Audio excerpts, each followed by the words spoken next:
lirons tout d'abord dans l'Évangile selon Luc, au chapitre 21, versets 5 et 6. Comme quelques-uns parlaient des belles pierres et des offrandes qui faisaient l'ornement du temple, Jésus dit: les jours viendront où, de ce que vous voyez, il ne restera pas pierre sur pierre qui ne soit renversée. Et nous irons maintenant dans l'Évangile selon Jean, au chapitre 2, et nous lirons à partir du verset 13. La Pâque des Juifs était proche, et Jésus monta à Jérusalem. Il trouva dans le temple les vendeurs de bœufs, de brebis et de pigeons, et les changeurs assis. Ayant fait un fouet avec des cordes, il les chassa tous du temple, ainsi que les brebis et les bœufs. Il dispersa la monnaie des changeurs et renversa les tables. Et il dit aux vendeurs de pigeons: ôtez cela d'ici, ne faites pas de la maison de mon père une maison de trafic. Ses disciples se souvinrent qu'il est écrit: le zèle de ta maison me dévore. Les Juifs, prenant la parole, lui dirent: quel miracle nous montres-tu pour agir de la sorte? Jésus leur répondit: détruisez ce temple, et en 3 jours je le relèverai. Les Juifs dirent: il a fallu 46 ans pour bâtir ce temple, et toi, en 3 jours, tu le relèveras. Mais il parlait du temple de son corps. C'est pourquoi, lorsqu'il fut ressuscité des morts, ses disciples se souvinrent qu'il avait dit cela, et ils crurent à l'Écriture et à la parole que Jésus avait dite. Amen. Vous savez que Jésus est ressuscité des morts? Vous le savez? Alors est-ce que vous aussi, comme les apôtres, les disciples, vous croyez à l'Écriture et à la parole que Jésus a dite?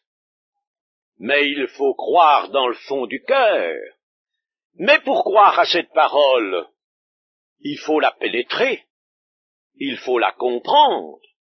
On ne peut pas croire et assimiler quelque chose que l'on n'a pas médité et dont on ne s'est pas laissé pénétrer, surtout s'agissant de la parole du Seigneur Jésus.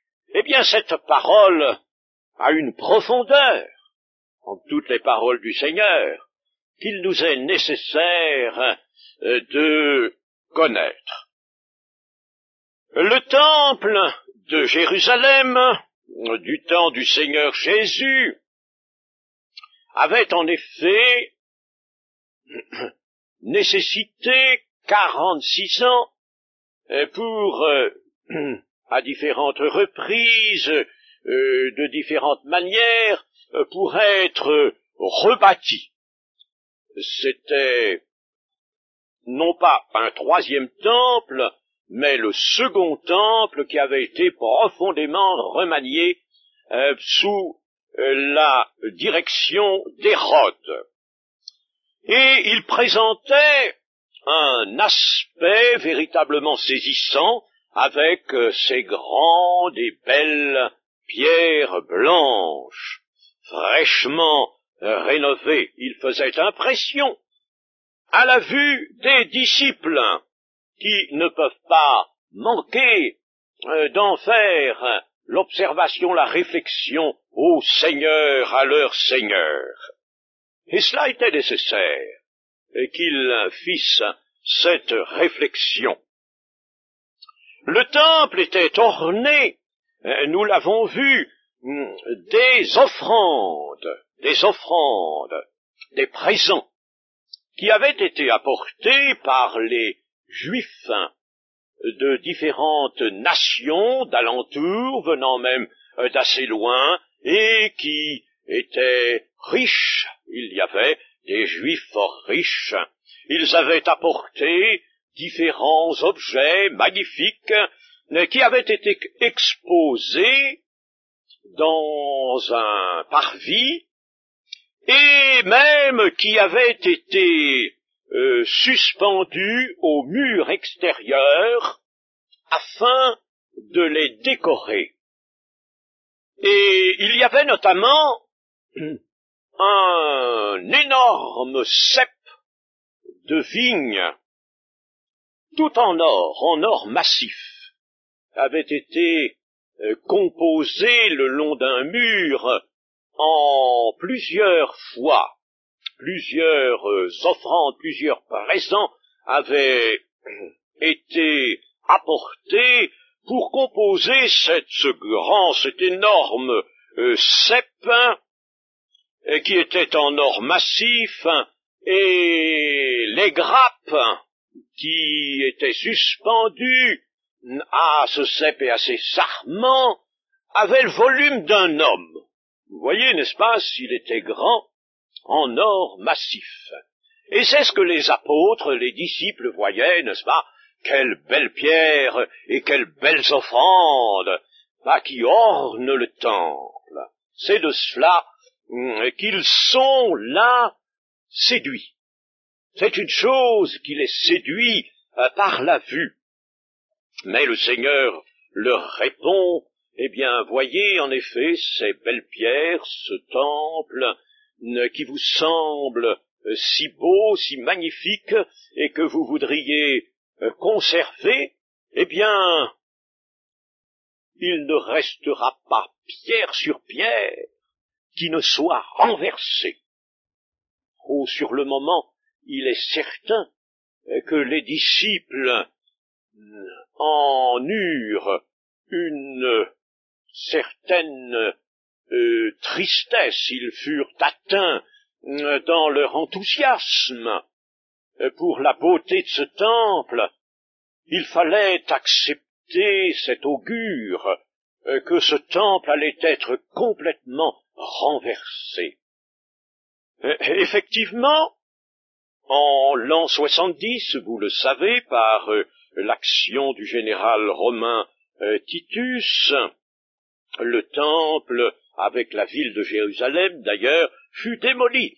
Et Titus avait ordonné de ruiner le temple et même la ville jusqu'à ses fondements.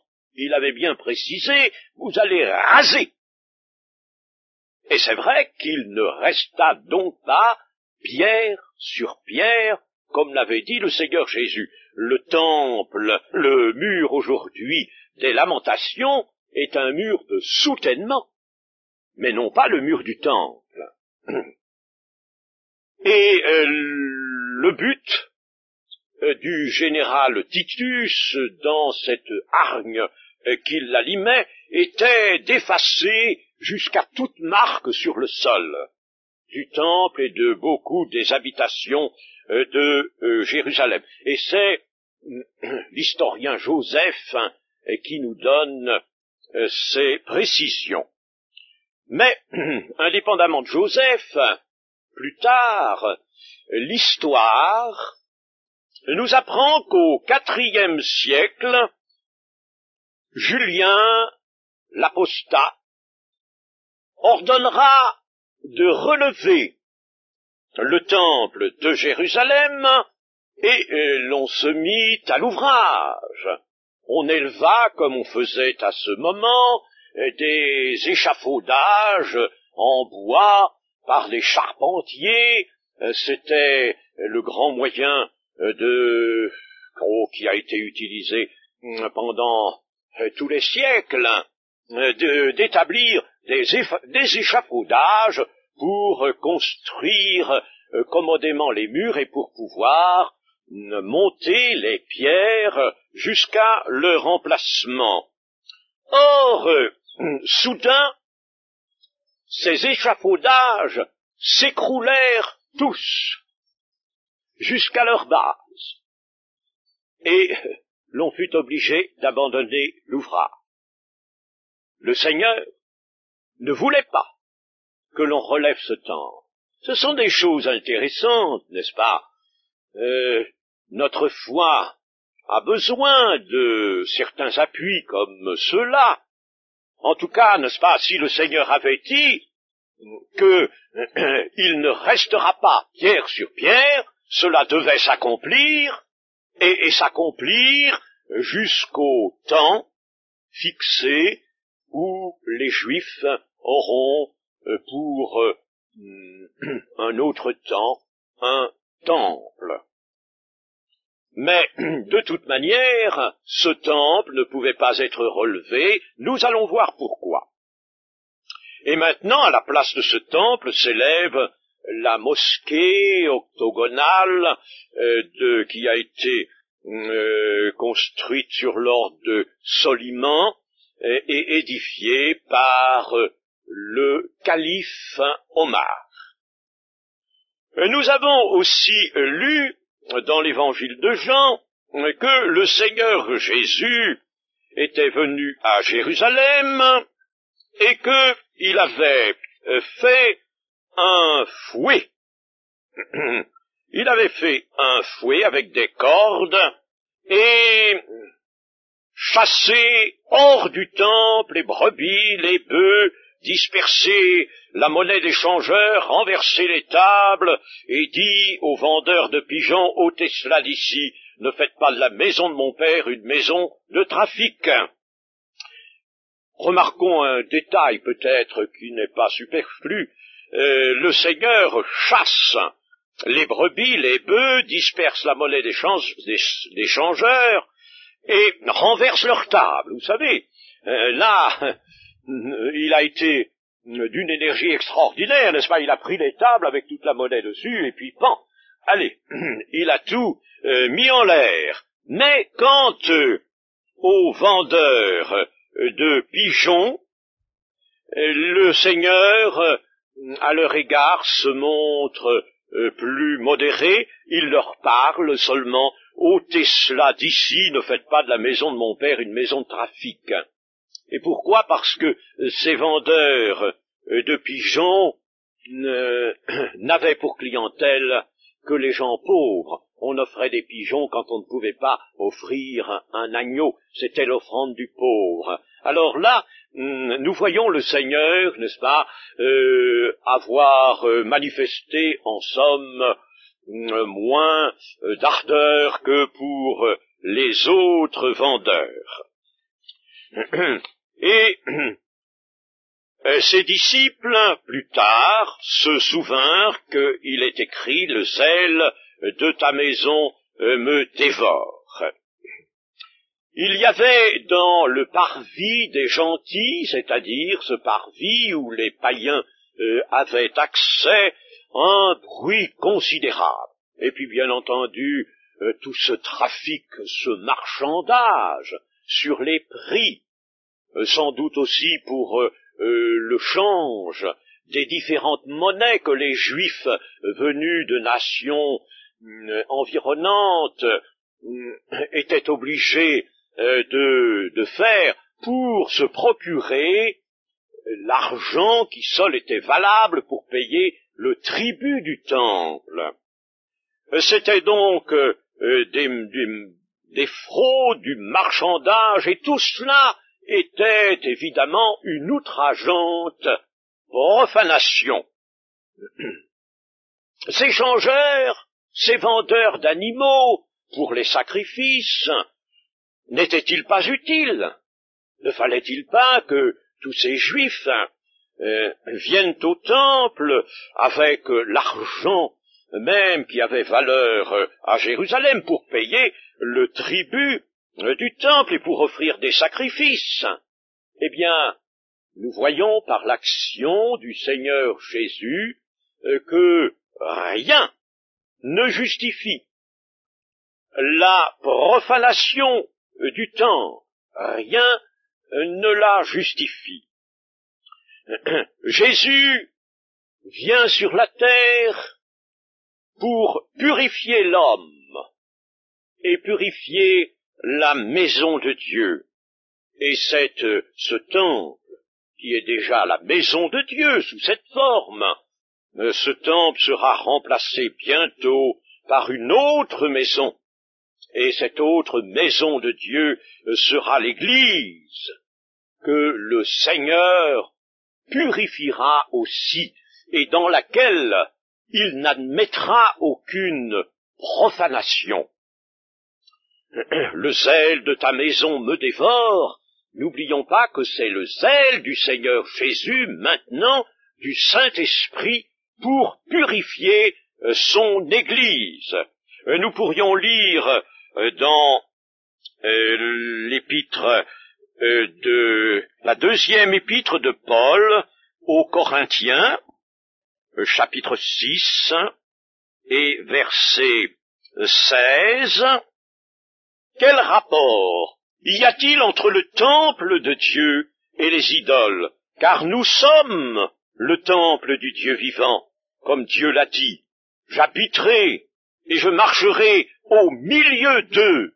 Je serai leur Dieu et ils seront mon peuple. C'est pourquoi. Sortez du milieu d'eux et séparez-vous, dit le Seigneur. Ne touchez pas à ce qui est impur et je vous accueillerai. Je serai pour vous un père, et vous serez pour moi des fils et des filles, dit le Seigneur Tout-Puissant.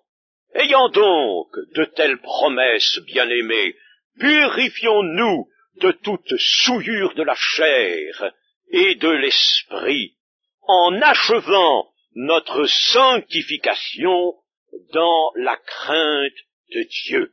Purifions-nous de toute souillure de la chair et de l'esprit, et comprenons que les souillures de la chair ne sont pas toujours certaines formes d'impureté auxquelles nous sommes quelquefois tout de suite portés à penser, mais les souillures de la chair, ce sont les pensées de l'homme, les pensées qui montent de la chair, et qui embrassent différents domaines, différentes idées, différentes intentions, mais ce sont des pensées de l'homme qui s'opposent aux pensées de Dieu, qui empêchent dans un cœur les pensées de Dieu d'apporter là,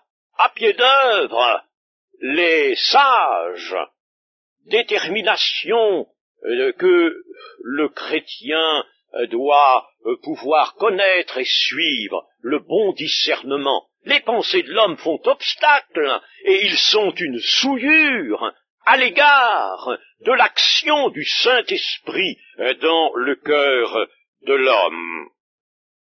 Le temple était ce lieu de culte, de toute adoration, de toute offrande, de tout sacrifice. Il était bâti en ce lieu que Dieu avait choisi lui-même, comme le Deutéronome nous l'apprend, et il était le sanctuaire de Dieu. Nous avons déjà dit que Dieu ne peut pas se rencontrer avec l'homme ailleurs que dans un sanctuaire. Et le sanctuaire, c'est le seul, l'unique lieu de rencontre de Dieu et de l'homme.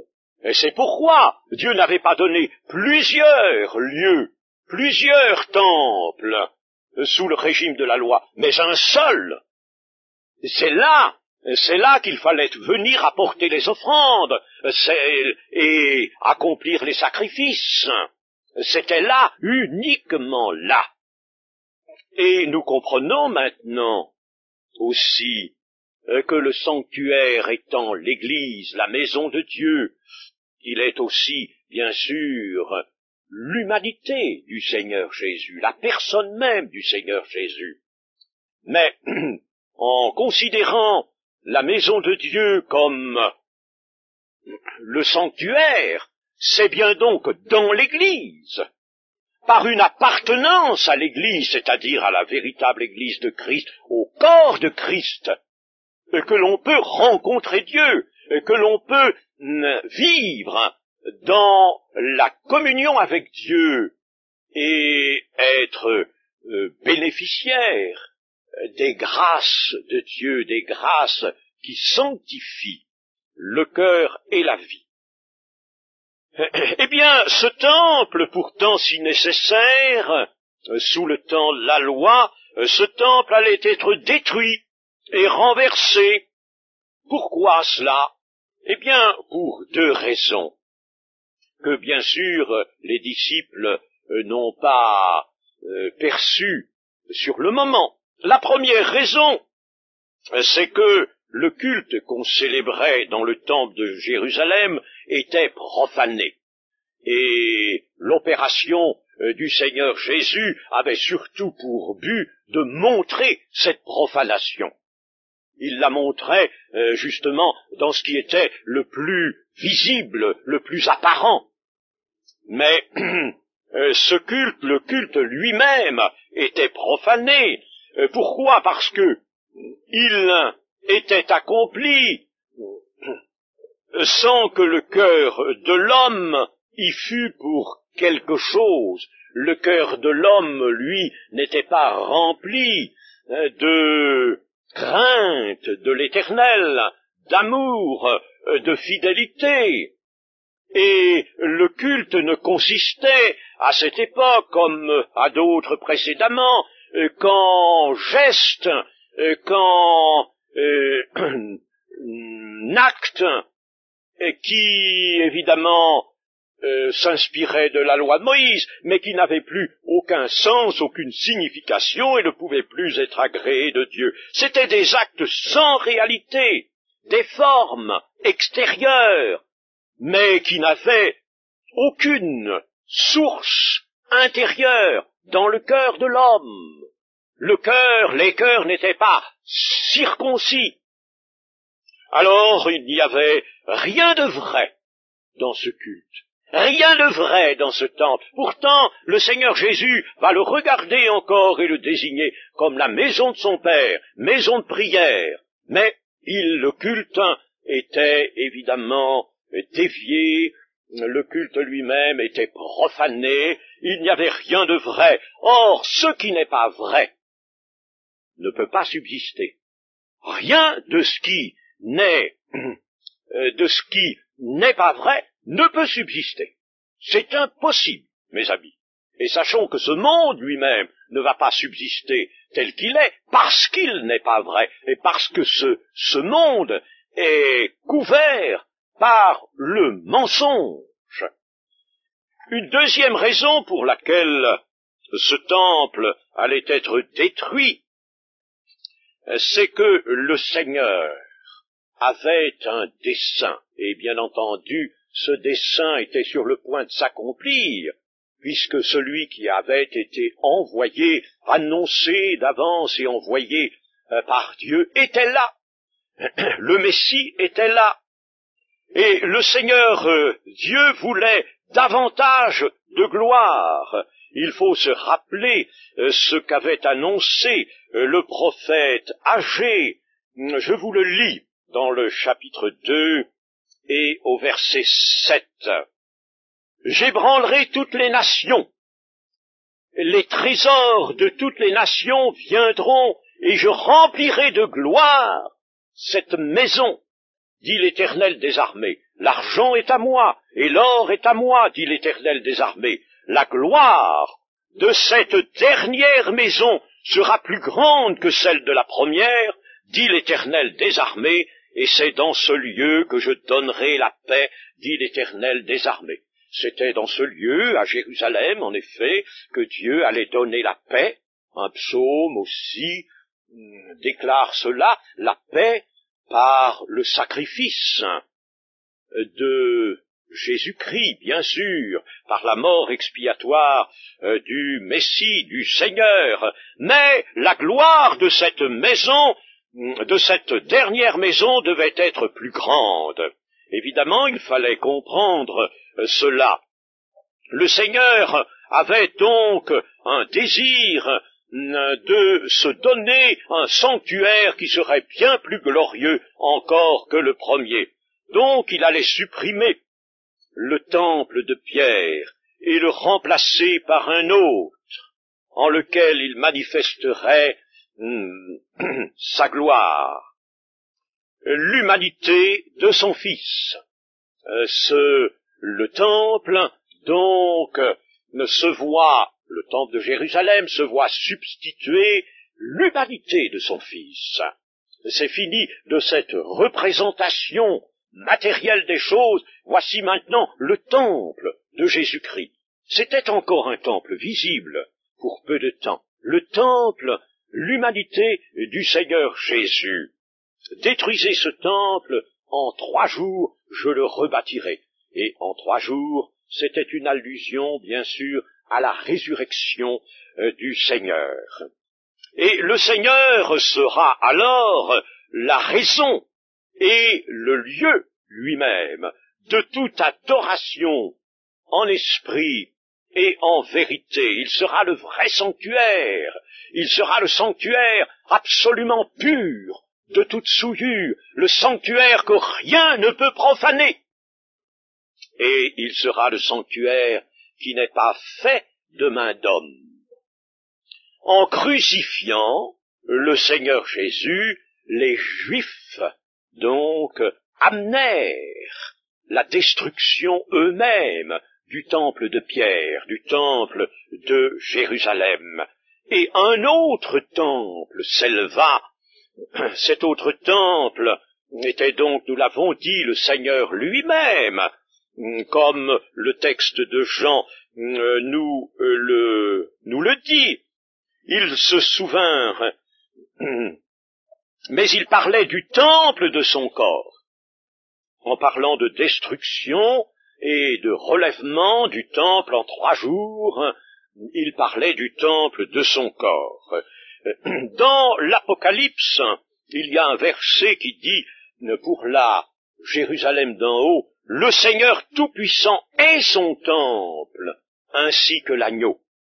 Le Seigneur, il n'y a pas de temple dans la ville. Le Seigneur Tout-Puissant est lui-même son temple. Mais cela est déjà réalisé au moment où le Seigneur Jésus-Christ est sur cette terre, accomplissant la volonté du Père et s'offrant pour expier le péché des hommes. Mais, en outre, et en conséquence, doit-on dire, tout vrai disciple du Seigneur Jésus-Christ devient, lui aussi, un temple, le temple du Saint-Esprit, en tout son être, esprit, âme et corps. Et l'apôtre Paul, dans la 2e aux Corinthiens, souligne bien qu'il ne faut pas tenir le corps en dehors de cela. Votre corps est le temple du Saint-Esprit. Non pas que l'esprit et l'âme ne le soient pas, mais l'être entier, comme il dit dans la 1er aux Thessaloniciens, l'être tout entier, esprit, âme et corps, est le temple du Saint-Esprit. D'ailleurs, mes amis, il est intéressant de faire un rapprochement entre le temple de Jérusalem et puis l'homme appelé à devenir lui aussi le temple du Saint-Esprit, car le temple de Jérusalem était composé de 3 parties. Le lieu très saint, où était l'arche, où le souverain sacrificateur n'entrait qu'une seule fois par an, lui seul. Et puis le lieu saint, et puis le parvis, ou les parvis, s'ils étaient plusieurs, les parvis, 3 parties. Et l'homme est lui-même constitué de 3 parties, l'esprit, l'âme et le corps. Et l'esprit, c'est ce lieu particulier où le Seigneur pénètre en nous. Nous appelons souvent le cœur, n'est-ce pas? Mais en considérant l'homme tel qu'il nous est montré, l'esprit, l'âme et le corps, c'est l'esprit qui a d'ailleurs cet office des relations avec l'Esprit de Dieu. Il est écrit dans Romains 8 que l'Esprit de Dieu avec un grand T dit à notre esprit avec un petit t. Voyez-vous les relations de l'Esprit de Dieu avec l'Esprit. Alors nous pouvons rapprocher l'Esprit de l'homme bien sûr, qui est le temple du Saint-Esprit, l'Esprit de l'homme avec le lieu très saint. C'est là que Dieu fait sa demeure. Et puis, il y a l'âme, qui est le lieu saint, car elle reçoit les directives de l'esprit, les directions de l'esprit. Et cette âme, c'est elle qui va alors diriger le corps, les actions du corps. Les actions propres du corps seront mises à mort, faites mourir les actions du corps. Mais les actions du corps, désormais, seront sous la direction de l'âme elle-même, dirigée par l'esprit. Et le corps, c'est ce qui est visible, c'est ce qui est extérieur, c'est ce qui a des relations avec le monde de la terre, et nous pouvons, bien sûr, le rapprocher des parvis du temple. Voyez que l'homme, donc, lui aussi est un temple en 3 parties. Enfin, je dis cela, c'est quelque chose à quoi l'on peut penser, et dont d'ailleurs on peut tirer certaines conséquences. Nous ne pourrons pas le faire maintenant, mais cela peut se faire. La vie chrétienne dans laquelle nous sommes engagés connaît bien sûr des vicissitudes. Et le temple du Saint-Esprit ne garde pas, malheureusement, constamment, la pureté qui lui convient. Notre conscience ne reste pas toujours pure. Et pourtant, le Seigneur veut que nous ayons une conscience pure. Conserve-toi pur, dit l'Écriture. C'est pourquoi le chrétien, dans ses difficultés, dans ses luttes, dans ses résistances, qui viennent de sa chair, de ses propres pensées, de son attachement à certaines choses, à certaines habitudes, à certaines préférences, à certains désirs, à certaines, disons, à certaines convoitises aussi. Alors, le chrétien dont la vie ne parvient pas à se laisser pleinement sanctifier, que pourra-t-il faire? Il ne pourra alors que s'abandonner au Seigneur. Il faudra qu'il s'abandonne au Seigneur. Il faudra que, capitulant, s'humiliant, il vienne devant le Seigneur, lui qui est le temple du Saint-Esprit, selon la volonté de Dieu. Il faudra qu'il vienne vers le Seigneur. Seigneur, jusqu'ici, j'ai échoué, jusqu'ici j'ai lutté, mais sans parvenir vraiment à cette sainteté, à cette libération à laquelle pourtant j'aspire vraiment. Alors Seigneur, je suis misérable, je suis pauvre devant toi, mon cœur se répand devant toi en pleurs. Seigneur, interviens. Et alors que va faire le Seigneur? Un fouet? Pourquoi pas? Pas dans le sens matériel, bien sûr, n'est-ce pas? Mais le Seigneur a son vent à la main, nous dit l'Évangile, et il nettoiera son air. Avez-vous pensé à cela, chers amis, tout comme il a purifié le parvis du temple de Jérusalem, il a son vent à la main. Et il nettoiera son air à annoncer Jean-Baptiste, et il faudra bien sûr le laisser agir dans notre vie. Ah, si quelqu'un s'abandonne au Seigneur et le laisse agir, que fera-t-il? Eh bien, en effet, il nettoiera son air, il nettoiera le cœur, il nettoiera les pensées, il nettoiera l'esprit, il nettoiera la vie, il fermera les issues par lesquelles constamment nous nous échappions de sa main, il transformera notre vie, il la dévastera peut-être va-t-il la dévaster, renverser les tables des changeurs, chasser tout ce qui ne doit pas être là. Dévaster peut-être, oui, peut-être va-t-il dévaster vraiment notre vie, tout chasser de ce qui ne peut y subsister, et de ce que pourtant nous y avons maintenu. Nous y avons maintenu, et c'est ce qui fait nos difficultés. C'est ce qui fait que notre vie est constamment profanée. Elle n'est pas purement sainte. Nous n'avons pas la sainteté de la vie, parce que dans notre cœur subsistent toutes sortes d'aspirations, de désirs, de déterminations prises a priori et qu'on ne veut pas abandonner. Alors le Seigneur va venir avec un fouet de cordes et chasser tout cela.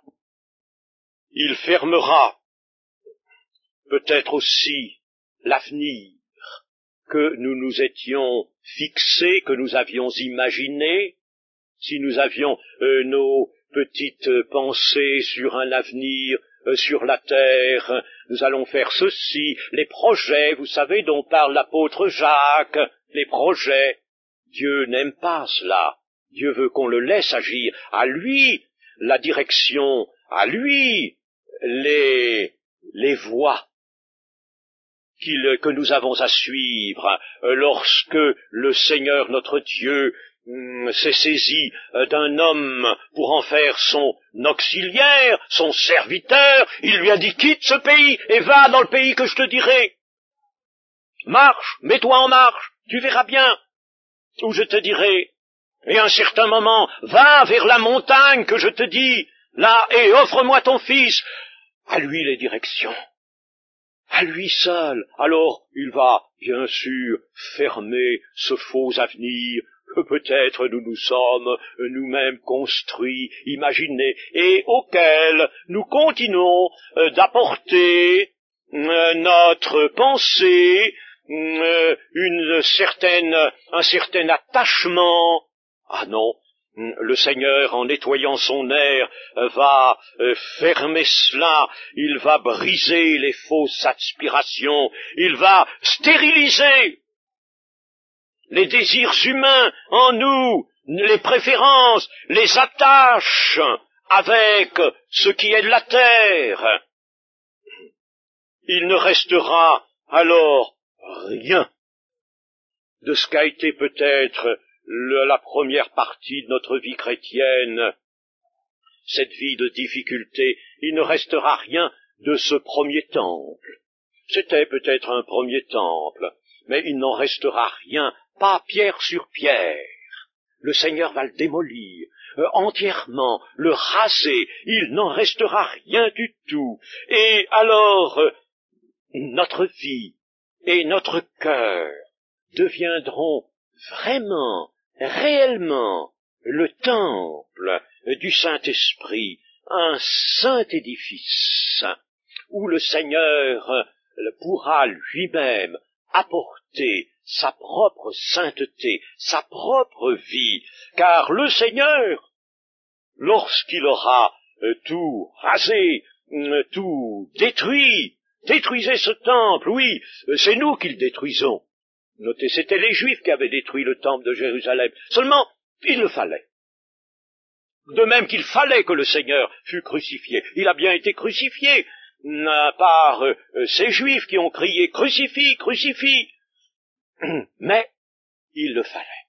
Il le fallait, c'était l'œuvre de Dieu. Et de même, il faudra que le Seigneur détruise en nos cœurs, en nos vies, tout ce qui nous entrave, tout ce qui nous empêche d'être vraiment un temple du Saint-Esprit, un temple pur, un temple dans le temps de l'Église maintenant, un temple à l'image de la personne même de Jésus-Christ qui lui est toujours le temple de Dieu. À l'image de Jésus-Christ, le Seigneur rebâtira en 3 jours. Par sa résurrection, il viendra avec nous, en nous, pour amener la puissance d'une vie de résurrection, car n'oublions pas que si nous sommes lavés par le sang de Jésus, par son sacrifice, nous sommes sauvés par sa vie, dit l'apôtre Paul. Sauvés par sa vie, par sa résurrection. J'étais mort et voici je suis vivant au siècle des siècles. Mes amis, laissez le Seigneur venir dans vos parvis avec un fouet. Laissez-le faire. Il a certainement un nettoyage à faire. Il nettoiera son air. Il nettoiera car là il veut demeurer. Et pour qu'il demeure là, dans notre cœur, pour qu'il soit le maître de notre vie, il faut que, intérieurement, nous soyons véritablement le temple du Saint-Esprit. Pensez que Dieu ne peut pas habiter dans un temple profané. Mes amis, pensons à ces choses, vous voyez, n'est-ce pas, les actions du Seigneur Jésus elles-mêmes sont capables de nous enseigner d'une façon saisissante de ce qu'il entend faire, veut faire, pour que nous soyons enfin et pleinement, vraiment entrés dans une vie qui honore notre Dieu et que nous soyons en marche vers la gloire qui nous attend. Amen.